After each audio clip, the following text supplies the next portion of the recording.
ગંભીરા બ્રિજનો અમુક ભાગ તૂટી પડવાની ઘટના બાદ ત્યાં ફસાયેલા કેમિકલ ભરેલા ટેન્કરને બહાર કાઢવા માટે પોરબંદરની મરીન સેલ્વેજિંગ એક્સપર્ટ કંપનીની મદદ લેવામાં આવી હતી। આ કંપનીના તજજ્ઞોએ એવા પોરબંદરના વિશ્વકર્મા ગ્રુપની MERC marine emergency response centre દ્વારા આધુનિક સાધનો ઉપકરણોનો ઉપયોગ કરીને આ ટેન્કરને અત્યારે સફળતાપૂર્વક પુલ ઉપર લઈ લેવામાં આવ્યું છે। અહેવાલ અલ્તાફ મલેક સાથે ઝાકિર સૈયદ। બ્રિજ અહીંયાથી જો આપણે આણંદ બાજુથી જોઈએ તો 600-700 મીટર દૂર ટ્રક છે।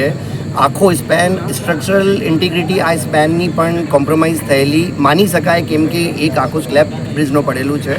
તો આ બ્રિજ ઉપર કોઈ પણ પ્રકારનો લોડ આપણે યુઝ કરી નહીં શકીએ અને કોઈ પણ પ્રકારની લિફ્ટિંગ ઇક્વિપમેન્ટ માટે એક જગ્યા તો લોડ મૂકવું જ પડે। તો આપ જોઈ શકો છો અહીંયા જસ્ટ આ રોડ ઉપર બ્રિજથી દૂર અહીંયા સ્ટેન્ડ જે મૂક્યા છે।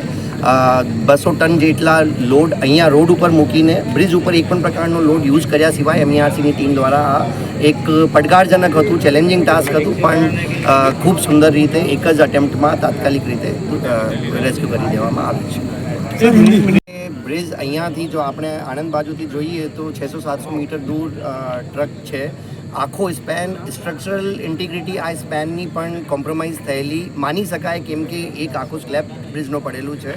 તો આ બ્રિજ ઉપર કોઈ પણ પ્રકારનો લોડ આપણે યુઝ કરી નહીં શકીએ અને કોઈ પણ પ્રકારની લિફ્ટિંગ ઇક્વિપમેન્ટ માટે એક જગ્યા તો લોડ મૂકવું જ પડે। તો આપ જોઈ શકો છો અહીંયા જસ્ટ આ રોડ ઉપર બ્રિજથી દૂર અહીંયા સ્ટેન્ડ જે મૂક્યા છે।